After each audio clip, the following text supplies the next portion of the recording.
Like going, well, you know, maybe. So I like about community tournaments. It's like speed chess.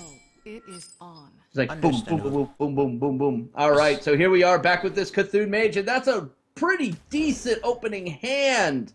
And against a very, very greedy. Oh, it's a Reno Mage. That explains it all.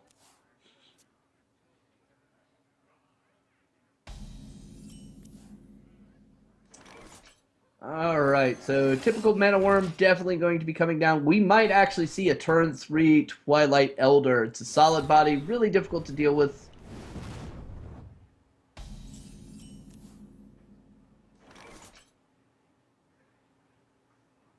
Instead, might be favoring the Cult Sorcerer. I like this play. I like it a lot. It's very conservative. And it's going to be met by this. So all the value he possibly could have gotten out of there reduced. Twilight Elder most certainly has to be the play here. The first match that Roland won, what did he win with, if you remember? His Warrior. Alright, so Cthulhu is up to 7 now.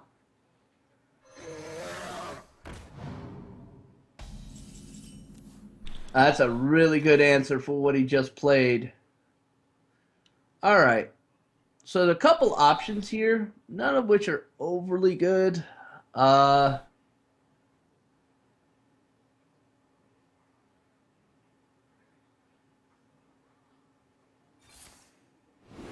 with the Arcane Blast.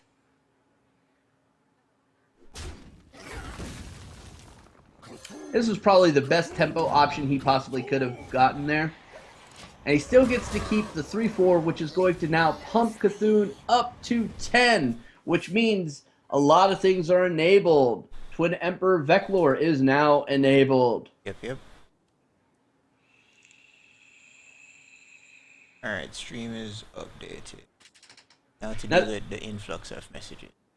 Now the biggest concern that Roland's going to have is anytime after 10, you have to be concerned about Cthulhu dropping. So you're going to want to try to keep your health above where Cthulhu's attack is going to be, and you're going to want to try to make sure that there are no minions on the board, which, as we can see, he's going to have a really good... Wow.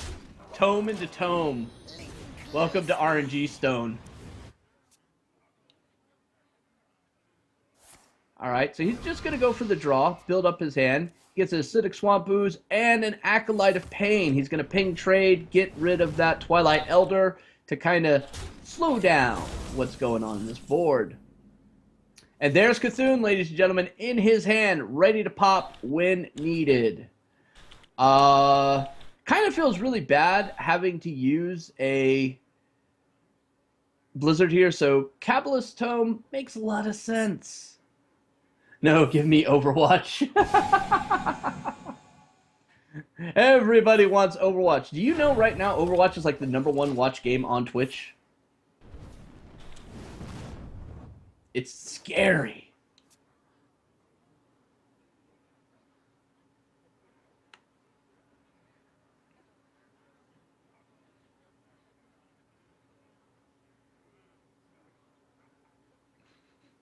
And people are commenting about the second round. No, it's not finished quite yet.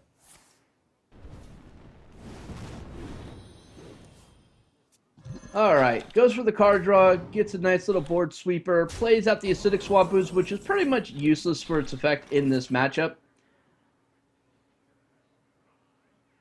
So Blizzard's coming down, it's going to clear the board. Unfortunately, he's not going to have enough mana to do much of anything else. But that's okay. If I remember this deck correctly, it doesn't matter. As long as he's playing spells, he's going to be in a good position. Azure Drake comes down, gets even more card draw. He's got answers to a lot of things. That Cthulhu is not going to be the badass he was hoping it would be. That Tempo MC tech, though. Oh, Tempo MC tech. You got to love that. All right, so most likely Forgotten Torch Fireball makes a lot of sense here. But instead is looking to build board. Okay, I can respect this. And Twilight Elder to Forgotten Torch ping. Yeah, that seems legit. He's constantly playing a spell, keeping control of the board, forcing his opponent to trade into what he has. But we're getting into some really nasty scenarios there, especially with Emperor Thurzan in his hand. Right now, Roland is just trying to get all the combo pieces he needs to go for the victory. And let's not forget, he has Reno Jackson right behind it.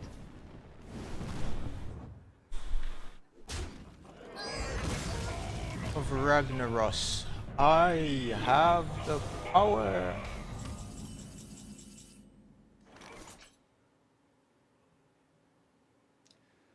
So, Fireball, and then probably a Cultist coming down. Or Disciple.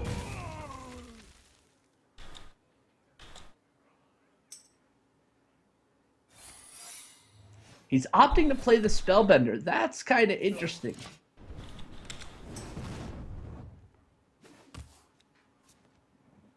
But again, this is a Yogg-Saron based deck as well as Cthulhu deck, so everything is kind of out the window when it comes to what the best play is, because either way, every spell you play feeds into Yogg, and if you're able to also maintain board control while doing it, it's a win-win scenario. Definitely capping the next tournament that we do at 50. Oh, no. You just have to train your participants better.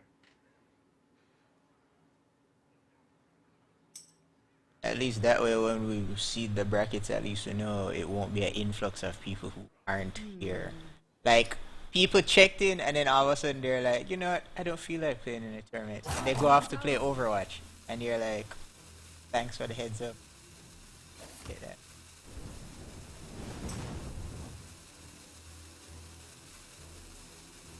Then we need to also add only English speakers for the next. Yeah, me trying to translate stuff into Brazilian. Not easy. Get wrecked. I've had to do this before. I had to do that at Mana Grind so many times. And Disciple maybe coming out. Oh no, the Alexstrasza play. Alexstrasza is definitely going to be coming down next turn, and that's not going to be a good scenario.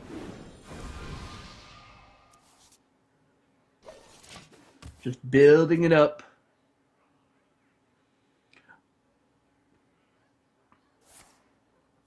Frostbolt's going to be redirected, which kind of sucks, because now that protection is no longer there for the Cthulhu. Amazing how useful Spellbender has become. Yeah, it actually is kind of useful. Every card has its use. Whether or not it's adaptable in the meta is a totally different story. This is true. Alright. Disciple's finally coming down, just to apply more damage to the face. Unfortunately, this is going to be one of those scenarios where the mage is just going to go, I don't care, I have Reno. And he's debating whether or not he wants to make a good-sized board, but again, Flame Strike is something that's going to caution him back.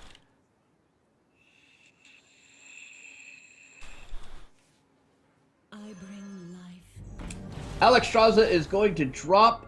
That's going to be really terrible. Forbidden Flame is going to nuke out the 2-1.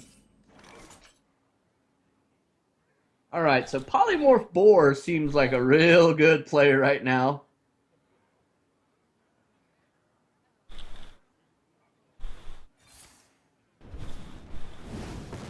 Opts to do it a different way, still just as effective. Did not have to invest overly much.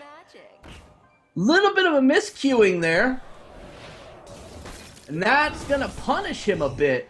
Yeah, he lost out on some possible more value for Cthulhu. And Reno has to drop right now. I don't think you can hold on to it knowing that Cthulhu is at 15.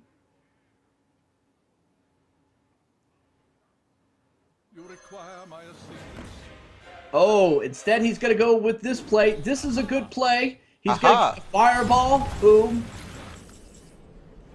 Oh, do you just Yogg here for the shits and giggles of it and then go with Cthulhu afterwards? It's I like the think great one Frodan said, sometimes you gotta go for the story or you gotta go for the glory. you got to go for the story in this case here. Though Polymorph Boar into the Blizzard seems like the go-to play here. Especially considering how much damage his opponent has in hand. But,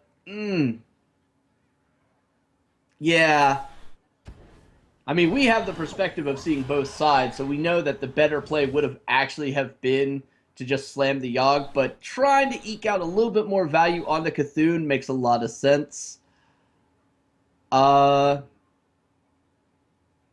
He can also ping and then freeze it with a You don't see that every day. Blizzard on a, on a 1 million board. oh, I know, it's tragic. It's tragic. Anjupang with that golden mage.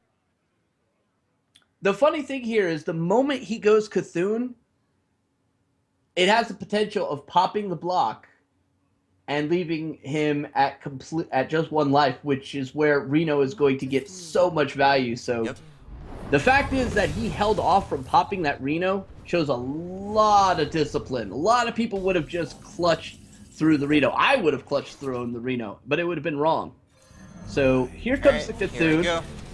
The Yogg might have been a better play just for the possibility of getting a flare. That would have completely wrecked all of this. So now we're gonna see that polymorph come down along with everybody getting rich. Yep. This is going to be the most tragic. Oh, wait a minute. Maybe You just not. going for lethal here? Holy Yes, shit. yes, Thanos. he is. Yep. Yep, I that's couldn't 14. see the roaring torch, but yeah, that was lethal. GG's well played to RolandGilead. That's why he has that legendary card back. Oh yeah. Knows what he's doing. So that's one more game for Roland.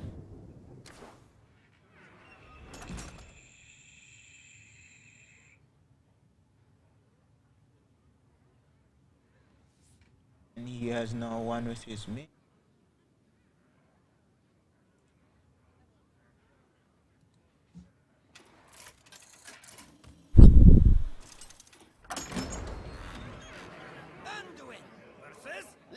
All right, we get a priest. Yes, priest hype. Good old- I still say playing the Yogg would have been a much better play for him, though. The Yogg could have just for possibly the flared. RNG. Yeah. Yep, could have flared it out, and he could have possibly won it. Not to mention healed himself back up out of lethal range. But it's that kind of mindset where you're thinking about the odds of how things are going to work when it comes to Yogg that's just going to drive you crazy. True. Then again, playing Yogg in general is just going to drive you crazy. Yeah, you always usually want to play Yogg when you're in your last ditch effort moment. You need that clutchness to come through. But this is looking like Dragon, Cthulhu, Priest. Yes, it is. Very interesting combination of Dragon Cthulhu Priest. You know, I've seen Dragon N'Zoth Priest do quite nicely, but never seen the Dragon Cthulhu. Oh man, look at the tempo he is getting here, though. Boom, trade, card draw.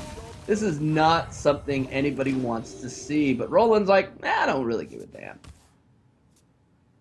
Priest is a matchup that a lot of N'Zoth players really don't like because of cards like Entomb. It's true.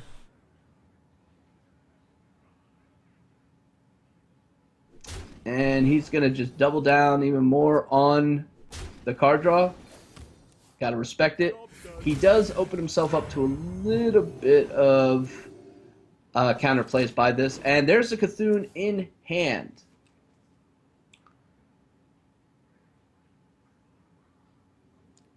So ideally, what he's going to want to do is try to pull out all the equalities out of his opponent's deck before he sets up this combo using Bronzebeard, and then Cthulhu. It's very risky, very difficult to do, but if you can get it going, then you don't really have to get Cthulhu up to as high as you possibly can. You just need to get to 30 while having a clear board. In theory.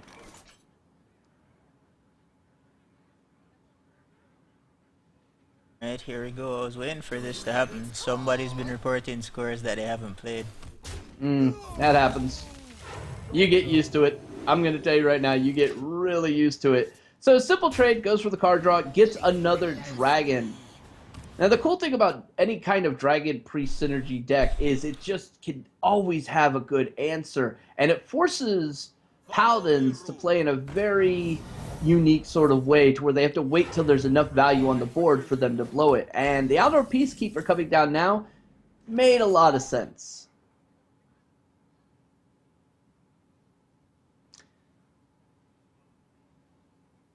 Do you know the secret handshake? So, yeah. Trade, trade, trade, heal. Gets a card draw, and he gets more value for Cthulhu, who is now at a 10. 11. Now, as a priest, you got to get really annoyed by this. Here comes Mr. Cairn, who...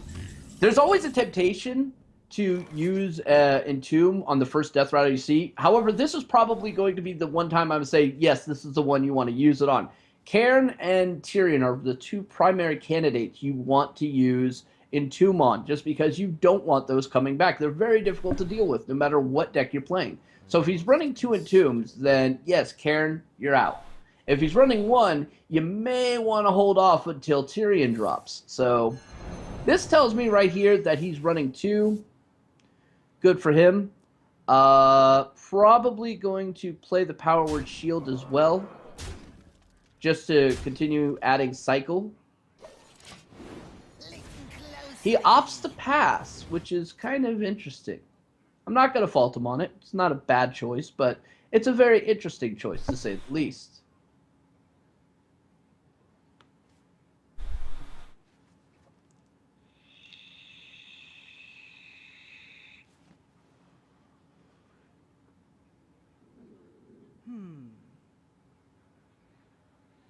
Though, by doing that, next turn he can actually go Brawn plus the 4/2 with the Divine Shield, and then turn that into a 4/4 with Divine Shield, which is a lot more scary to deal with. It also could survive in a quality play. So, there's that.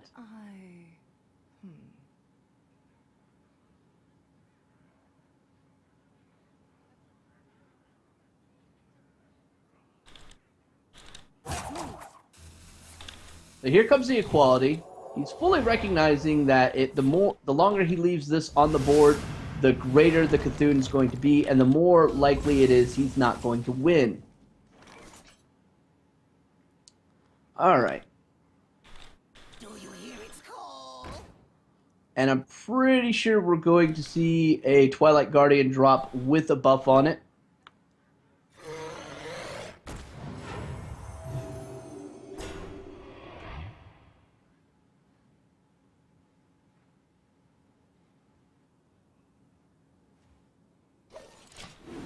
Oh, seems we have a little bit of... Oh, no, he opts just to pass. Again, very, very interesting. So, Silence coming down, most likely... It's a tough call on that.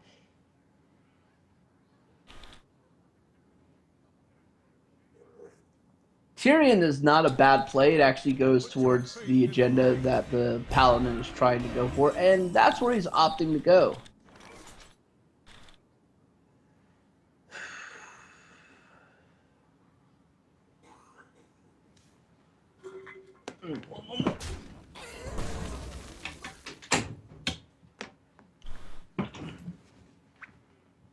Sorry about that. My cat decided to open my door. I have yet to figure out how such a small little animal can reach my doorknob.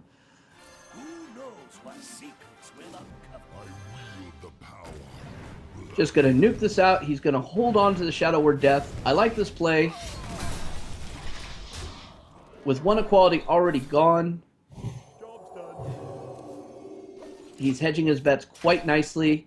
And here we are getting to that scenario of the value you're going to get off of Bronzebeard. But lo and behold, Stampeding Kodo says, not today, son. Silence coming down. 5/4 eats it. So you're going to have to do this the hard way, which is really the only way you can do anything. I like Ysera here, followed up by a Shadow Word, or not Shadow Word, Power Word Shield. Just because it becomes a little bit harder to deal with, and would force out the other equality sooner rather than later.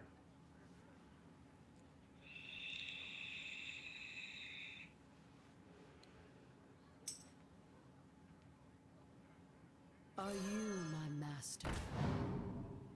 Opts to build his board with a lot of smaller minions, still trying to draw out his opponent. So he goes for the trade, goes for the Holy Nova.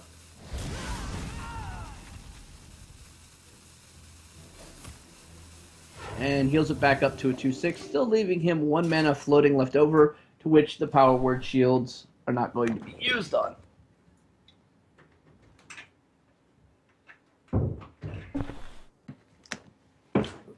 Sorry about that.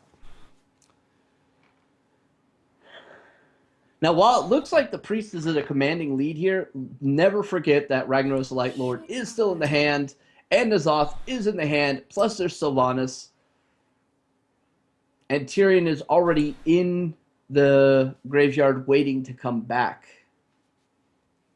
Truth be told, this is exactly where the Paladin wants to be. Should I?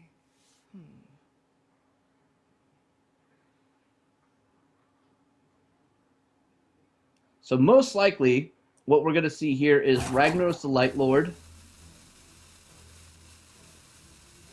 But then comes a slight problem of the heals going to possibly go to the 3/3.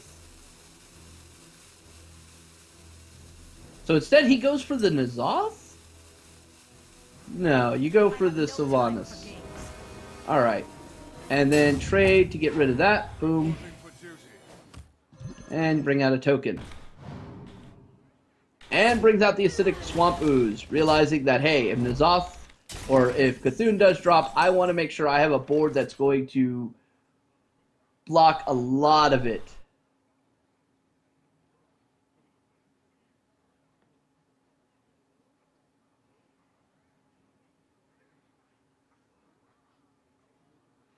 So there's a couple of clean ways of clearing this board, but if to do so would actually cause you a great amount of problems and would not be nearly as effective. So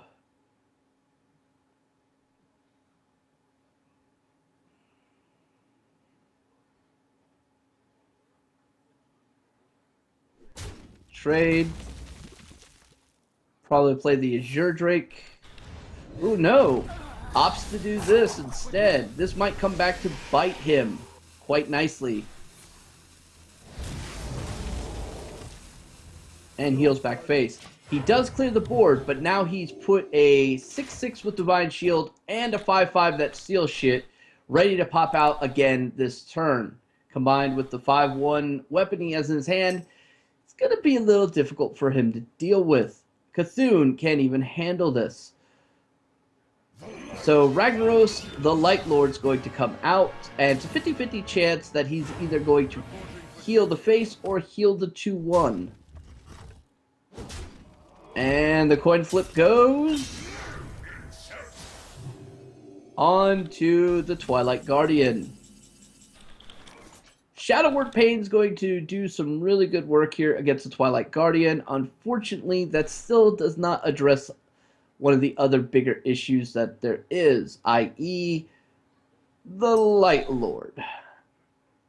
Now, playing Cthulhu right now would not finish him off. You'd have to pray that all the damage went straight face, which, unfortunately, there's 15 life worth of minions on the board. That's going to mitigate the shit out of it. So he could technically board clear with this. Nope. Did not mitigate.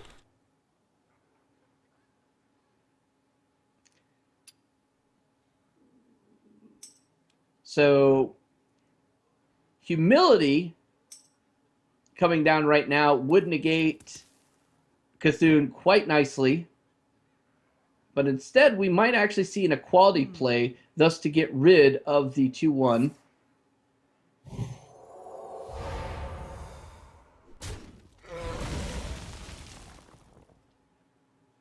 He's going to go for some card draw.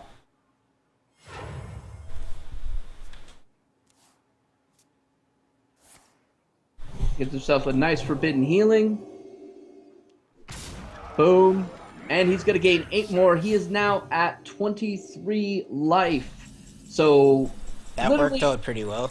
It did. Literally 2 turns ago, the Priest was in control, leading the match, but never be deceived. N'Zoth Paladin is designed to do a couple things very, very nicely. Wormrest Agents coming down as a defensive measure, followed up by the Azure Drake to go for the card draw. And Twin Emperor Veclor is on demand, ready to go. Heal coming back to the face, getting himself back up to 16. We might actually see the Priest having to rely 100% on Ysera to win the game. I'm wondering why he didn't just burn the powered shield unless he's afraid to draw into fatigue more. That's exactly what I keep thinking as well. But they're pretty even on card draw, though. They really are. They really are. But a lot of the time, these matches do end in that sort of fashion. The Doomsayer's going to come down. Oh yeah, that clutch Shadow Word Pain, though. Doesn't really matter. I would trade off the Azure Drake to kill the Light Lord, Shadow Word Pain, the Doomsayer, and then Twin Emperor Veclord. Seems like a pretty solid play. Or you could just go face and then let the Doomsayer clear the board for you. Yes, that's a possibility. But then you only heal for 2. Mm. And then you don't establish a board, so you're leaving everything open to him to essentially just run wild with shit again. That is true. Yeah, that's probably the best play, but then you're not healing yourself. So heal, trade. Oh wow, he's good. Okay. So he's going with your play. Which is GG because he's going to eat the True Silver and a Ragnar shot to the face. Yep. But looking at what was there, he had to take the odds of whether or not he had both Ragnaroses ready up in play. And at the very least, I agree with what you're saying as far as that's concerned, because you can't play around everything, and nobody's gonna really expect the Ragnaros to come down there to get the kill. But damn. But again, we're sitting in a position of privilege, being able